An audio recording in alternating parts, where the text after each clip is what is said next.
Selon la légende, bien avant l'apparition des premières civilisations, il existait un peuple disposant de connaissances scientifiques prodigieuses, d'un gouvernement et d'une organisation sociale admirable sur une île-continent appelée l'Atlantide, qui disparut anéantie en l'espace d'un seul jour. L'Atlantide a-t-elle réellement existé? Son histoire est évoquée par d'anciens écrits vieux de 23 siècles auxquels se réfèrent de nos jours ceux qui cherchent les traces de l'Atlantide et de ses mystérieux habitants.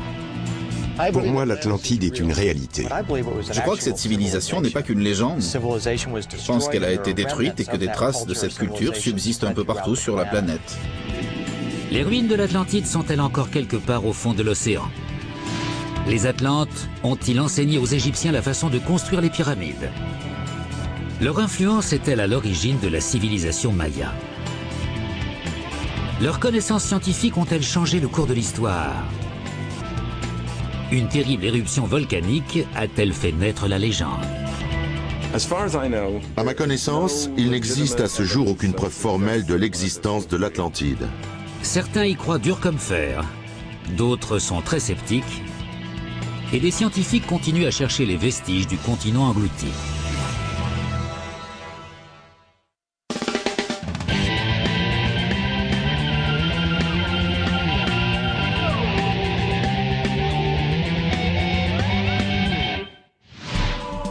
L'Atlantide fait partie des quelques mythes qui stimulent toujours l'imagination de nos contemporains. D'après la légende, elle se trouvait sur une île aux plaines fertiles, entourée de plusieurs anneaux de terre et d'eau, formant un continent grand comme l'Asie et l'Afrique réunies. Créé par un peuple issu de l'union du dieu Poséidon avec une mortelle, ce lieu paradisiaque aurait hébergé durant des millénaires une civilisation raffinée, égalitaire et pacifique.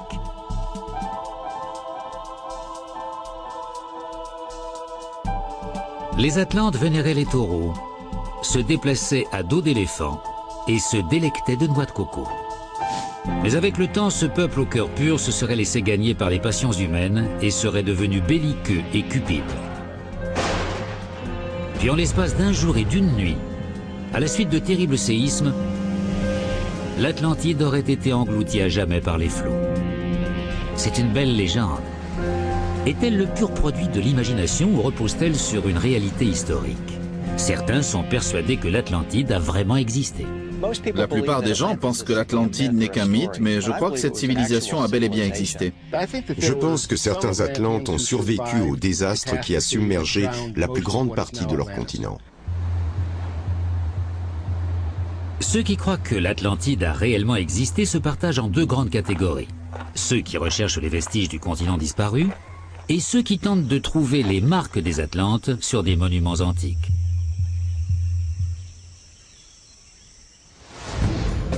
Mais tous ont une source commune. Les écrits de Platon, le grand philosophe grec, qui vers 360 avant Jésus-Christ a décrit l'Atlantide dans deux de ses ouvrages, le Timée et le Critias. Ces dialogues philosophiques sont devenus pour les passionnés une sorte de carte au trésor. Or, ces textes ont donné lieu à des interprétations très diverses quant à la localisation du continent englouti. Ces divergences s'expliquent par le manque de précision des indications géographiques fournies par Platon. D'après lui, l'Atlantide serait située face au détroit connu sous le nom de colonne d'Hercule. Dans l'Antiquité, les colonnes d'Hercule désignaient l'actuel détroit de Gibraltar entre l'Atlantique et la Méditerranée. Or, c'est tout un vaste monde qui s'ouvre au-delà du détroit.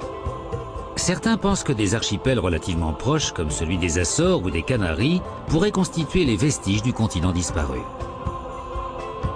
Tandis que d'autres s'aventurent à le situer dans des régions bien plus lointaines, telles que l'Antarctique, la mer de Chine, l'Irlande, l'Espagne, le continent américain, la cordillère des Andes et même au fond d'un lac en République dominicaine. À la question « l'Atlantide a-t-elle réellement existé ?», Platon ne répond ni oui ni non. Il se contente d'en parler comme d'une réalité et en donne une description extrêmement détaillée, celle d'une île entourée d'anneaux concentriques de terre et d'eau, avec des canaux pour laisser passer les bateaux. Grâce à Platon, nous disposons d'un plan et d'une description. Mais jusqu'à présent, personne n'a réussi à trouver le moindre vestige de l'Atlantide. Certains ont supposé que quelques Atlantes auraient survécu au cataclysme et que les flots les auraient emportés vers de lointains rivages. Ils auraient ainsi eu l'occasion de léguer leur fabuleux savoir à des civilisations naissantes.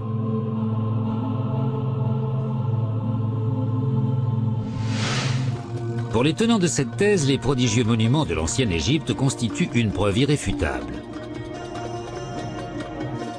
Comment, se demande-t-il, une civilisation encore balbutiante aurait-elle pu tout à coup commencer à construire de telles merveilles? Comment les Égyptiens auraient-ils pu maîtriser des calculs mathématiques complexes ou tailler des angles aussi parfaits avec des outils de bronze? Leur réponse est simple, parce qu'on les a aidés. Écrivain et guide touristique, William Henry fait partie de ceux qui défendent cette théorie. Avec un groupe de 35 passionnés, il est venu étudier les preuves sur place.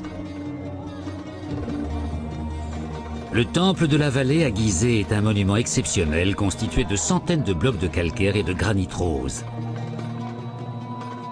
dont certains pèsent plus de 150 tonnes, soit 3 fois plus que les plus grands monolithes de Stonehenge dans le sud de l'Angleterre. Selon les textes anciens, ces blocs de pierre auraient été transportés depuis des carrières situées à 900 km d'ici.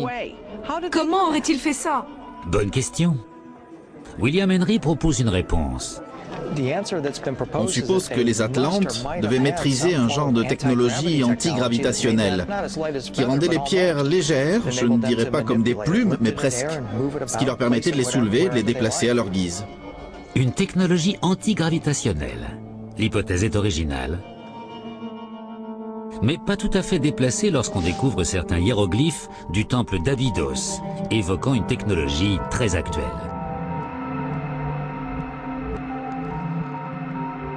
Un hélicoptère? Plus loin à droite, un sous-marin? Et juste au-dessous, un ovni. Ces hiéroglyphes nous parlent-ils de la façon dont les Atlantes voyageaient dans le monde entier? Car ceux qui croient à la thèse des Atlantes bâtisseurs trouvent des preuves de leur passage un peu partout. Depuis les temples d'Angkor Wat au Cambodge jusqu'aux statues de l'île de Pâques dans le Pacifique Sud. Ils seraient même allés en Amérique. Au Mexique, des légendes locales parlent d'une race de dieux barbus venus de l'océan il y a très longtemps. Certains pensent qu'il s'agit des Atlantes, qui auraient aidé les Mayas à construire leur temple majestueux.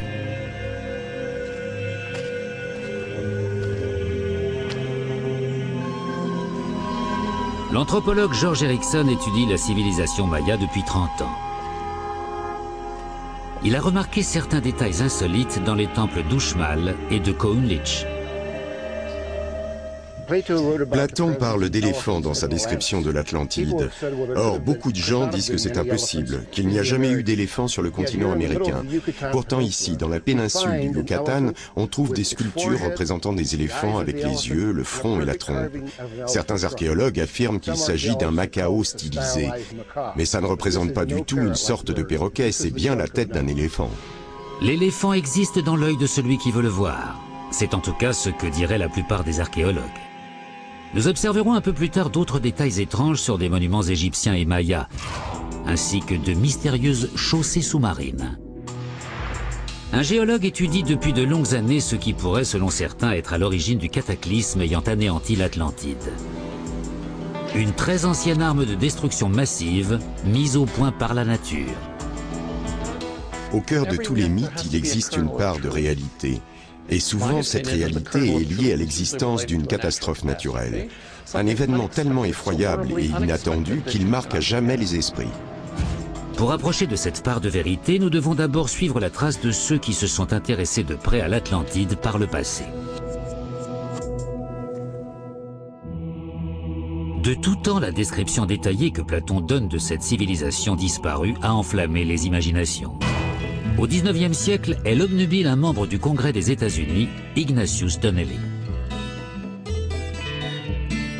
Né à Philadelphie en 1831, Donnelly était un utopiste qui a toujours cru à la possibilité de créer une société parfaite. Il a même participé à la fondation d'une cité idéale, Ninninger City, dans le Minnesota, qui a connu un échec presque immédiat. Pour Donnelly, l'Atlantide était le jardin d'Éden, l'origine des civilisations antiques les plus avancées, le berceau des divinités grecques. Il affirmait avoir localisé son emplacement dans la région des Açores. Beaucoup de gens croyaient à ce qu'il disait. C'était le milieu du 19e siècle. Il lui suffisait d'affirmer « j'ai découvert ceci ». L'archéologie en était à ses balbutiements à l'époque. Les gens pensaient « s'il le dit, pourquoi pas, c'est peut-être vrai ». Au début du XXe siècle, une société secrète allemande proche des nazis, l'ordre de Thulé, s'intéresse de près au mythe de l'Atlantide et envoie de nombreuses expéditions dans le monde entier pour tenter de trouver les origines de la race aryenne.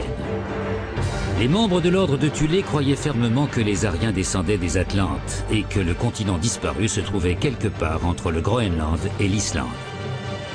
En pleine Seconde Guerre mondiale, Adolf Hitler envoie plusieurs fois des avions de la Luftwaffe en mission à la recherche de l'Atlantide. Mais l'homme dont les théories au sujet de l'Atlantide ont fait le plus de bruit au XXe siècle est sans conteste le mystique et soi-disant visionnaire Edgar Cayce. Il prétendait avoir des visions d'un continent qui s'était effondré dans l'océan à la suite de 3 grandes catastrophes et dont il ne restait plus qu'un groupe d'îles, probablement situées dans la mer des Caraïbes. D'après Cayce, ses habitants produisaient de l'énergie grâce à des cristaux qui avaient fini par provoquer une violente explosion.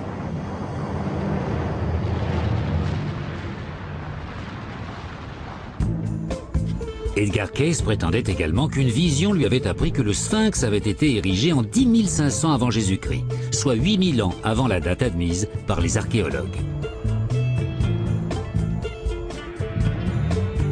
D'après lui, les survivants de l'Atlantide auraient caché quelque part sous le Sphinx une salle des archives dont les documents contiendraient tout le savoir de la civilisation disparue. Cayce avait aussi prédit que la preuve de l'existence de l'Atlantide serait trouvée dans les Bahamas en 1968 ou 1969. Et en effet, en 1968, des pilotes d'avions passant au-dessus des îles Bimini repèrent une étrange structure. Près de 1500 mètres de rochers alignés, formant une barre connue aujourd'hui sous le nom de chaussée de Bimini. Certains pensent qu'il s'agirait d'une ancienne jetée construite pour protéger un port. Des années plus tard, une structure similaire sera découverte au large de l'île d'Andros, dans les Cyclades.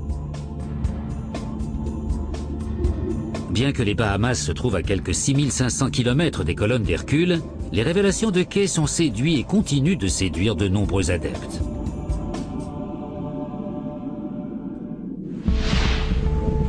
En 1995, Fidel Castro envoie une mission à la recherche d'épaves de galions espagnols ayant coulé au large de Cuba. Or, les membres de cette expédition font une découverte inattendue. Paulina Zelitsky, ingénieur et océanographe, formé en Union soviétique, dirigeait cette mission. À moins d'1 kilomètre au large de la côte ouest de Cuba, les sonars détectent de mystérieuses structures immergées.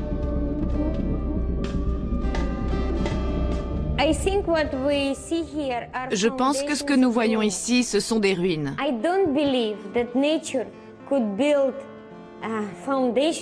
Je ne crois pas que la nature ait pu produire des formes aussi parfaites et aussi symétriques.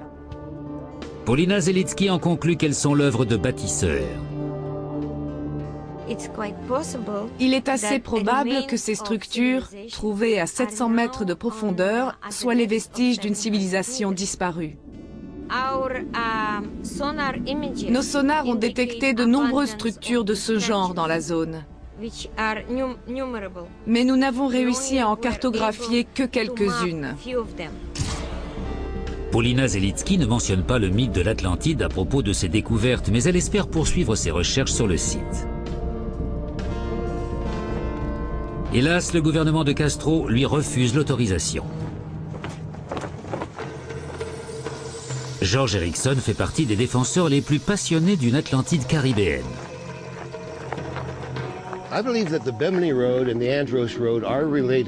Je suis persuadé que la chaussée de Bimini a fait partie de l'Atlantide, car elle se trouve sur le plateau des Bahamas, qui était au-dessus du niveau de la mer à l'époque mentionnée par les textes de Platon. Aux yeux d'Erickson, les éléphants sculptés d'Uxmal sont aussi étranges que certains bas-reliefs du site maya de Coolidge. Il se rend sur le temple des masques, une pyramide dont l'escalier central est orné d'énormes visages de pierre. Pour lui, les traits représentés sur ce masque géant ne peuvent correspondre au physique des Mayas.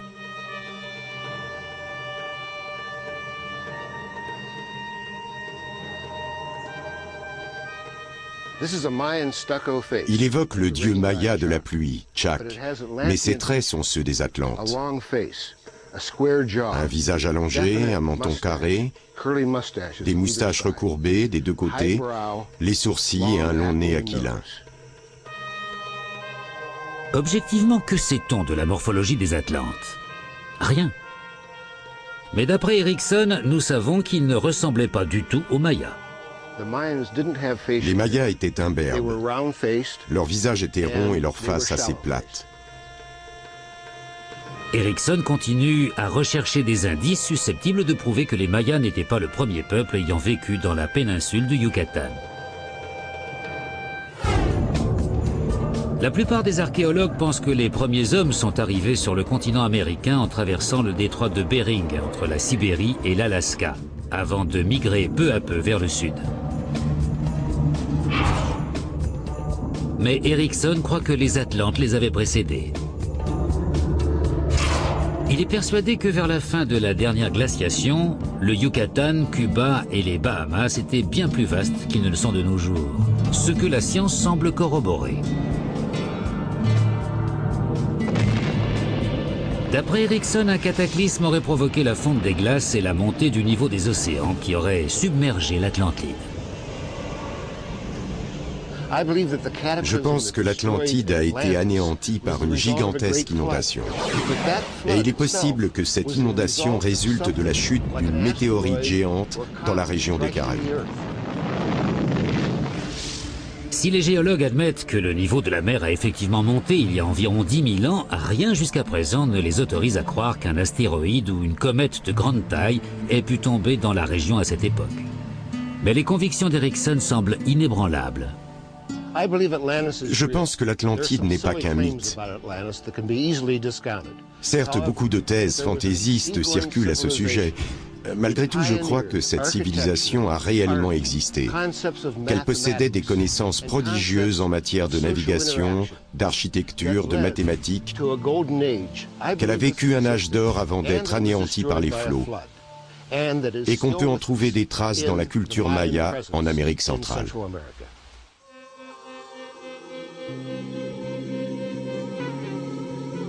Pour la grande majorité des archéologues et des anthropologues, ce besoin d'expliquer la splendeur de la culture maya par une intervention extérieure peut à juste titre être considéré comme méprisant. Tel est l'avis de l'anthropologue Jeff Plumster.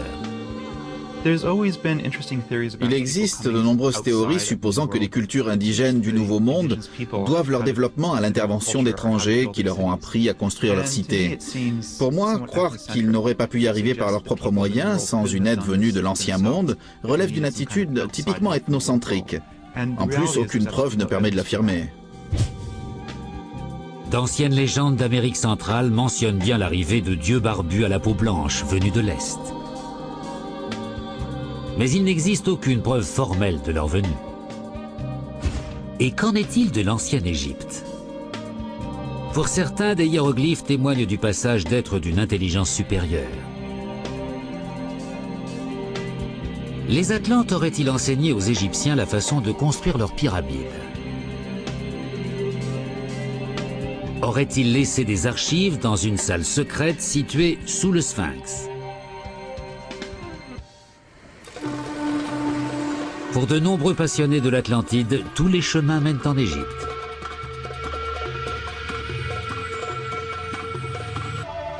Le temple égyptien le mieux conservé fut achevé en l'an 57 avant Jésus-Christ et consacré au dieu à tête de faucon Horus. Comme c'est souvent le cas pour les temples d'Égypte, l'histoire est littéralement écrite sur les murs. William Henry désire nous montrer ce qu'il estime être une preuve formelle et indéniable de l'existence de l'Atlantide.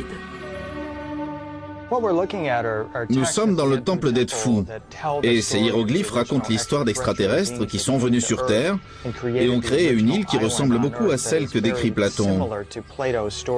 En fait, je pense que ce que nous voyons sur ce temple constitue la source des écrits de Platon sur l'Atlantide.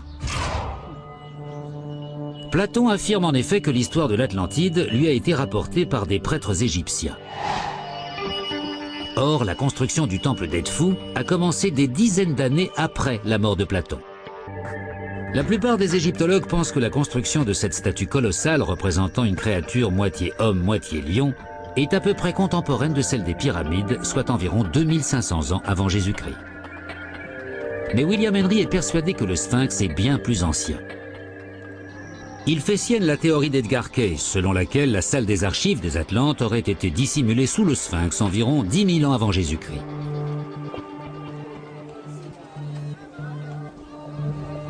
Et qu'ils auraient eux-mêmes supervisé la construction du monument.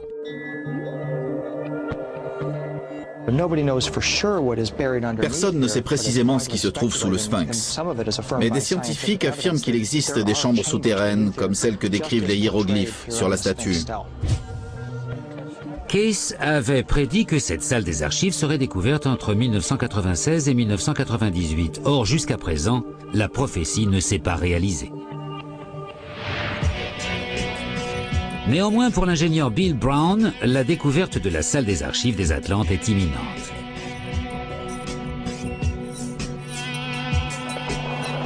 Brown a passé de longues semaines à cartographier et à sonder le site à l'aide d'un système GPS et des géoradars. Il pense avoir trouvé quelque chose.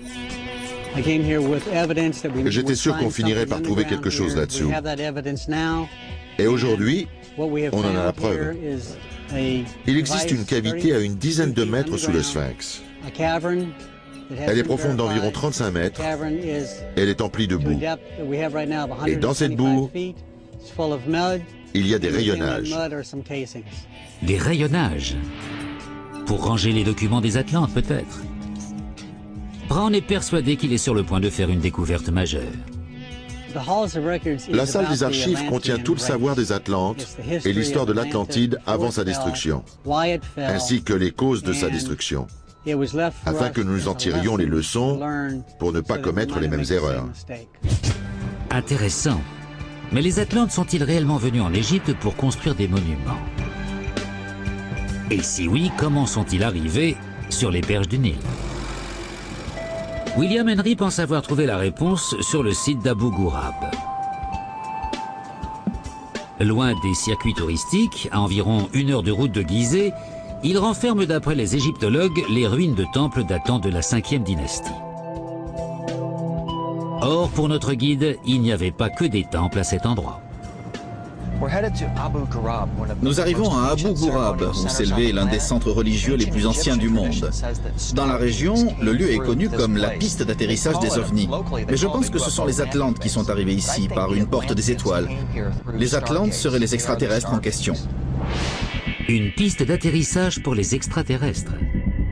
William Henry croit que les Atlantes sont originaires de la constellation des Pléiades et qu'ils sont venus sur Terre grâce à une porte des étoiles, un dispositif imaginaire permettant de voyager dans l'espace et le temps.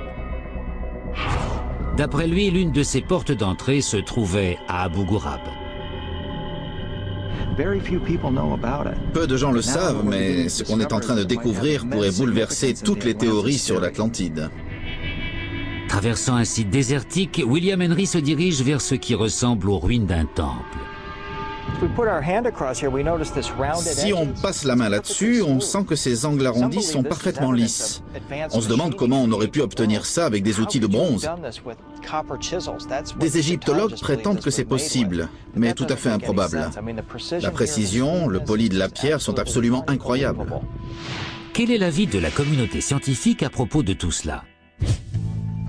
L'égyptologue Salima Ikram est une spécialiste des momies et travaille sur des sites archéologiques depuis plus de 20 ans. Et elle conteste l'idée que des extraterrestres aient pu construire les monuments de l'ancienne Égypte. Certains semblent incapables d'admettre le fait que des Égyptiens aient pu construire tout cela sans une aide extérieure. Et je trouve que c'est insultant. Si les archives des Atlantes demeurent introuvables, en revanche, il existe de nombreux documents archéologiques relatant la façon dont les pyramides ont été construites par les Égyptiens. Et les moyens employés par les bâtisseurs n'ont rien de mystérieux. Les pyramides ont été construites vers 2500 avant Jésus-Christ, il y a environ 4500 ans, par les peuples de l'ancienne Égypte. Certains travailleurs étaient employés directement par le pharaon et d'autres étaient des paysans, exonérés d'impôts en échange de quelques mois de travail. À l'évidence, la réalité de paysans cherchant à payer moins d'impôts semble plus terre-à-terre que l'idée des extraterrestres bâtisseurs. William Henry cherche des réponses dans les étoiles, tandis que nombre d'historiens et de scientifiques sont persuadés que la légende de l'Atlantide n'est qu'une légende. Certains pensent que Platon s'est inspiré de faits et de lieux réels qu'il a trouvés tout près de chez lui. Si on veut à tout prix trouver l'origine de l'Atlantide, il est plus sage de chercher dans ce qu'on appelle l'Ancien Monde, quelque part en Méditerranée, au large de l'Espagne ou toute autre région connue par Platon. Nous sommes à Santorin, une île superbe au milieu de la mer Égée sur laquelle on trouve les vestiges d'une culture remarquable ayant existé plusieurs siècles avant Platon, à l'âge de bronze. Cette civilisation prospère et raffinée devait une bonne partie de sa richesse au commerce maritime qu'elle pratiquait dans toute la Méditerranée. Or, cette culture florissante disparut quasiment du jour au lendemain.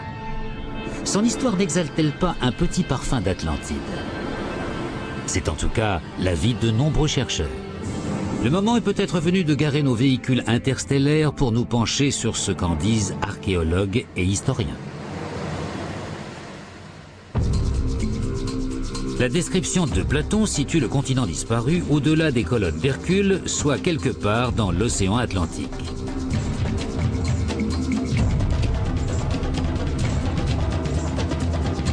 Mais l'univers du philosophe grec était celui de la Méditerranée.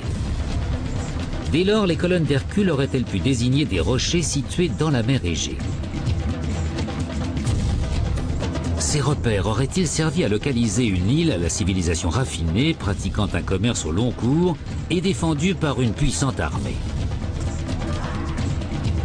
Une culture détruite par un cataclysme si violent que ses effets furent ressentis dans toute la région. Nous avons les preuves qu'un tel endroit a existé. Entre 3000 et 1100 avant Jésus-Christ, la première véritable civilisation européenne s'est développée à Santorin et en Crète. Elle est connue sous le nom de culture minoenne. Ces vestiges révèlent des mœurs, un art et une technologie très évoluée. Le célèbre palais de Knossos était même pourvu d'un système de canalisation pour l'eau courante et les égouts. Il s'agissait donc, à tout point de vue, d'une culture extrêmement développée. La civilisation minoenne a-t-elle inspiré l'Atlantide de Platon?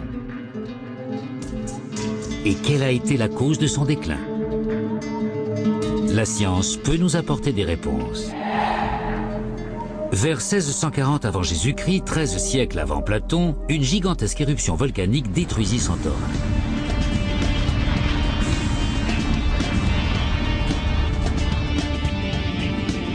Une grande partie de l'île disparut sous les flots et le raz-de-marée porta un coup fatal à la civilisation minoenne.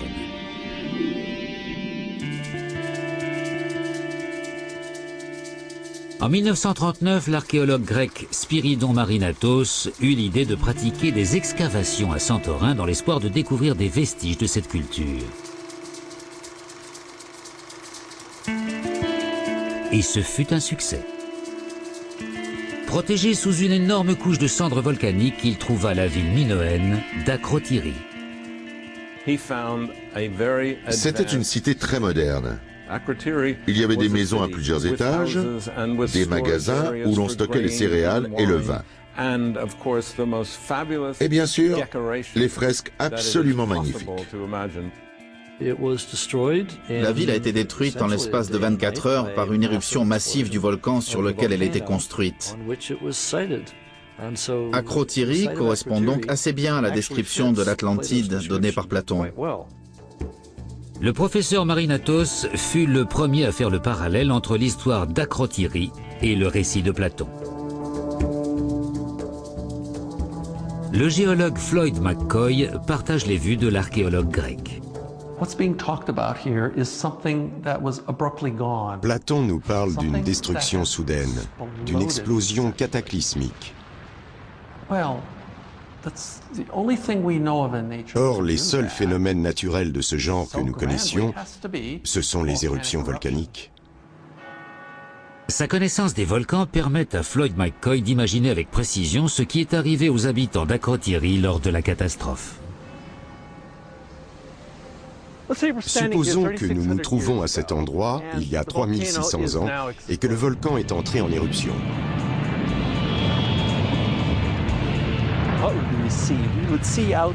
Nous voyons le sol de cette grande île s'ouvrir pour expulser un énorme nuage de cendres et de lave. Un panache éruptif haut de plusieurs milliers de mètres.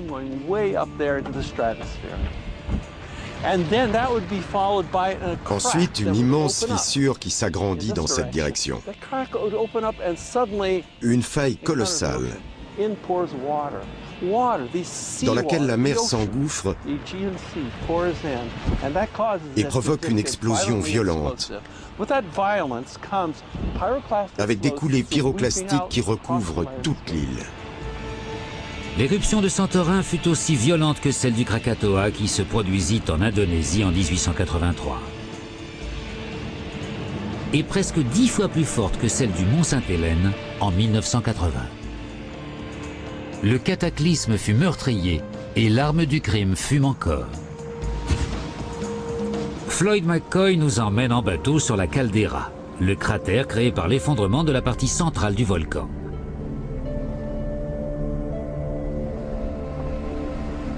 « 3600 ans après l'éruption, on peut aisément vérifier que le volcan demeure actif. Selon McCoy, il explosera fatalement à nouveau. Ce n'est qu'une question de temps.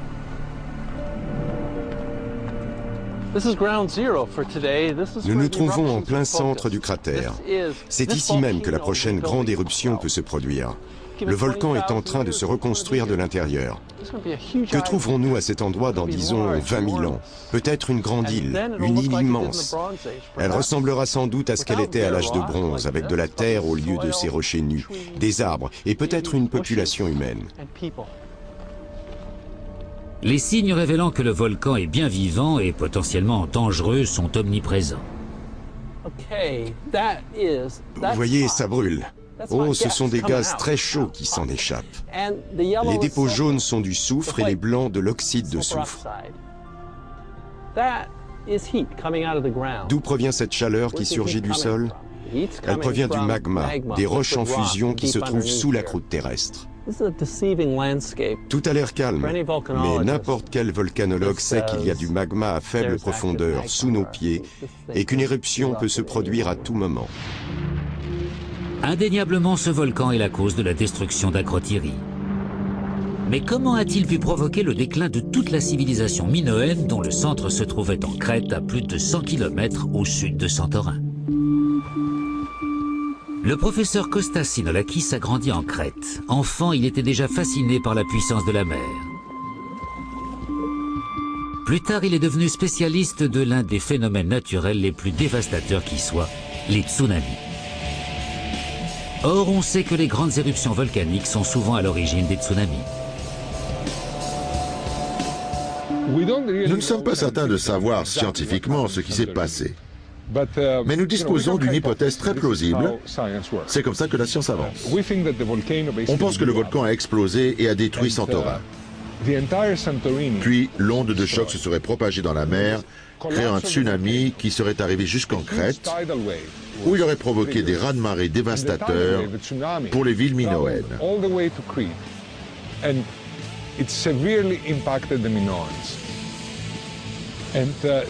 Dans la Méditerranée, Santorin était une base commerciale très importante à cette époque, un peu comme Hong Kong de nos jours.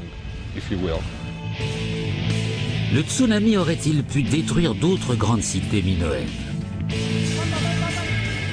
Il y a quelques années, son pouvoir dévastateur s'est hélas manifesté de manière tragique. En 2004, un tsunami a causé la mort de quelques 225 000 personnes sur les côtes de l'océan Indien.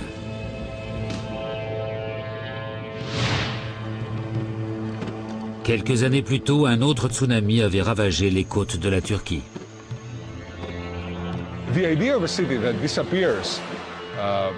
L'idée d'une ville engloutie par la mer est loin d'être absurde. On a pu le constater en 1999, lors du tremblement de terre d'Izmit, qui a tué 17 000 personnes. La civilisation minoenne a-t-elle servi de modèle à l'Atlantide de Platon? Akrotiri peut-elle être la véritable capitale des Atlantes? L'éruption de 1640 avant Jésus-Christ a détruit une culture qui présente beaucoup de points communs avec celle que décrit Platon. Brillante, prospère, ayant disparu soudainement, comme celle de Santorin.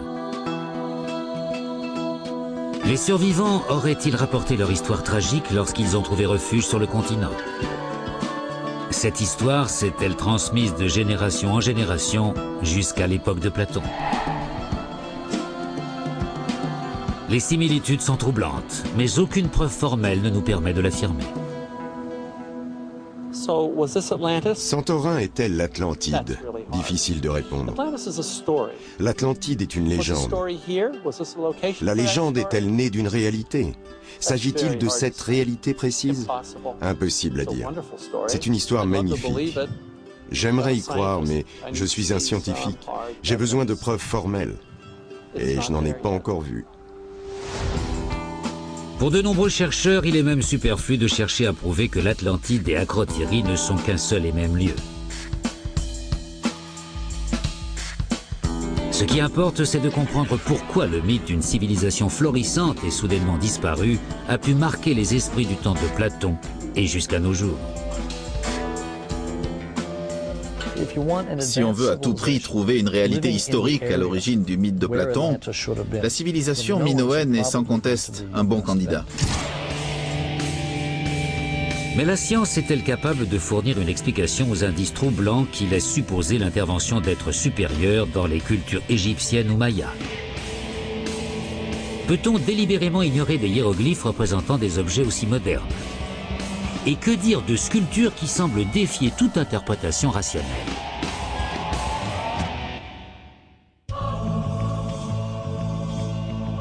Le mythe du continent disparu, d'une Atlantide utopique et sophistiquée, balayée par un cataclysme, fascine les hommes depuis des siècles. Même les plus sceptiques apprécient la légende. L'Atlantide est l'un des mythes les plus captivants de tous les temps. Pour autant, doit-on nécessairement supposer que les Atlantes, ou leurs cousins de l'espace, sont les bâtisseurs des grands monuments antiques?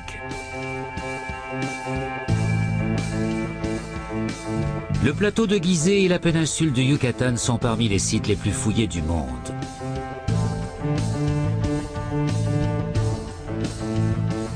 Or, aucun archéologue n'a trouvé le moindre artefact portant l'inscription « Nous sommes les Atlantes et nous avons construit ceci ». Rien de tel jusqu'à présent. Pourtant, certains détails troublants nécessitent une explication. Les hiéroglyphes d'Abydos comptent parmi les plus étranges. Certains reconnaissent le dessin d'un hélicoptère, un sous-marin, une soucoupe volante. L'existence de tels engins était-elle connue dans l'Égypte ancienne? À l'évidence, non. Ces figures sont en fait le résultat d'une superposition d'inscriptions. À l'origine, le temple d'Abydos était consacré au pharaon Séti. Mais plus tard, des inscriptions à la gloire de Ramsès II ont été gravées par-dessus les premières. Des parties en relief se sont ensuite effritées avec le temps et ont formé ces figures étranges. De simples hiéroglyphes superposés et qui peuvent parfaitement se passer de toute technologie extraterrestre. Et qu'en est-il du trésor caché sous le Sphinx? la fameuse salle des archives dont la découverte fut annoncée par le médium Edgar Cayce. Les images radar de Bill Brown laissent-elles supposer son existence? La salle des archives existe vraiment. Et je pense que nous serons en mesure d'en apporter la preuve dans un avenir proche. Mais les égyptologues ne retiennent pas encore leur souffle. Ils ont beaucoup creusé et très profondément dans cette zone, en vain. Je sais que beaucoup de gens pensent qu'il existe une salle des archives de l'Atlantide cachée sous les pattes du Sphinx. Mais jusqu'à présent, on a beaucoup fouillé, sans rien trouver qui puisse nous laisser supposer son existence. On trouvera peut-être quelque chose un jour, qui sait, mais j'en doute. En attendant de trouver les archives des Atlantes, il est préférable de laisser aux Égyptiens le bénéfice du doute et porter à leur crédit la construction de monuments qui comptent parmi les plus prodigieux du monde antique. Pourquoi faire appel à des extraterrestres alors que les Égyptiens de cette époque étaient parfaitement capables de les construire eux-mêmes? Peut-on dire la même chose des monuments du Yucatan? L'anthropologue George Erickson est convaincu que les moustaches ou les trompes de certaines statues sont la preuve de la présence des Atlantes chez les Mayas.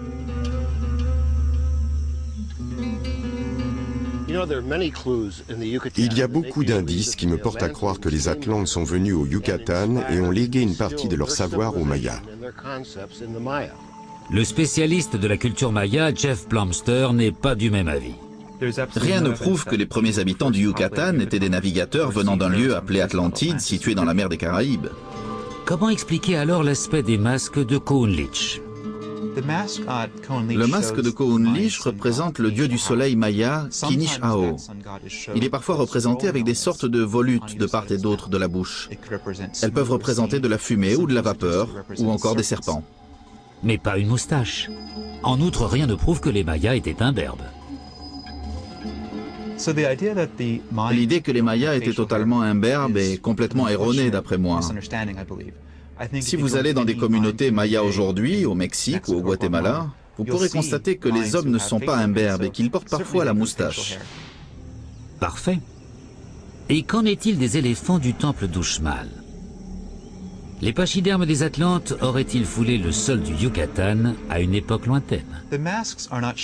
Ces têtes ne sont pas du tout celles d'éléphants. Il s'agit d'un mélange d'éléments physiques réels et imaginaires représentant des créatures appartenant à l'univers surnaturel des Mayas. Par exemple, les prétendues trompes d'éléphants peuvent représenter des becs d'oiseaux, des reptiles ou des tapirs, animaux que les Mayas connaissaient bien.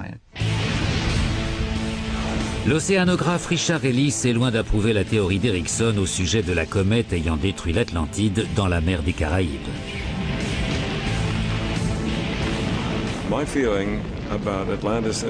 À mon avis, cette histoire au sujet de l'Atlantide est ridicule.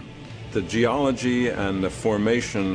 géologie et la formation des Caraïbes, du Mexique et de Cuba sont bien connues. Et rien ne laisse supposer qu'un tel phénomène se soit produit.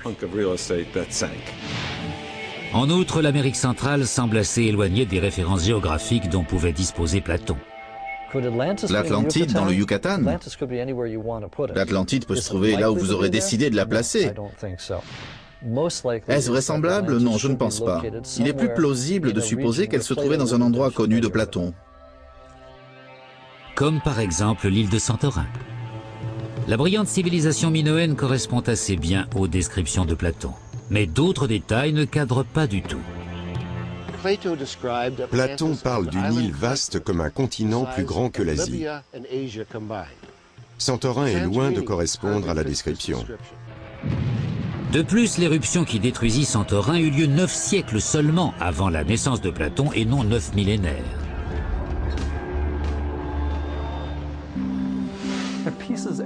Certaines pièces, certains éléments cadrent parfaitement avec l'histoire. Et d'autres pas du tout. En pourcentage, je dirais que c'est du 50-50. Impossible d'être catégorique. On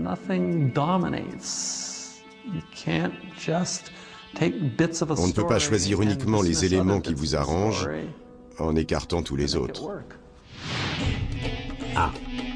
Mais les passionnés ne s'avouent pas facilement vaincus. L'exemple de l'homme qui découvrit le site de la ville de Troie, théâtre des récits d'Homère, est réconfortant pour les mordus de l'Atlantide.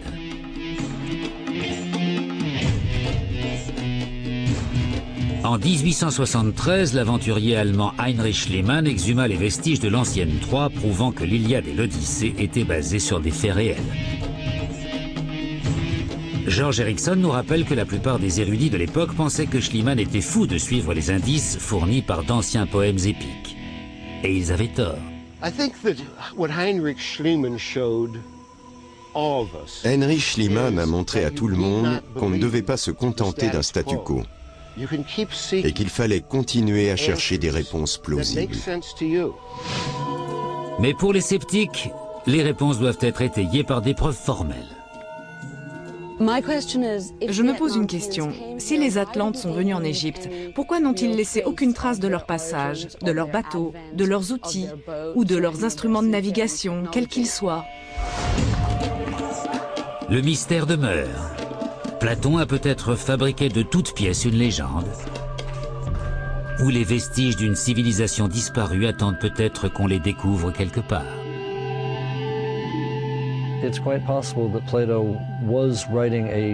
Il est très probable que Platon ait voulu écrire une fable morale et qu'il a utilisé l'histoire de l'Atlantide pour illustrer la vanité d'un peuple trop ambitieux. Je pense que l'Atlantide a réellement existé et je crois que dans les 10 prochaines années, nous allons découvrir des preuves de son existence absolument étonnantes.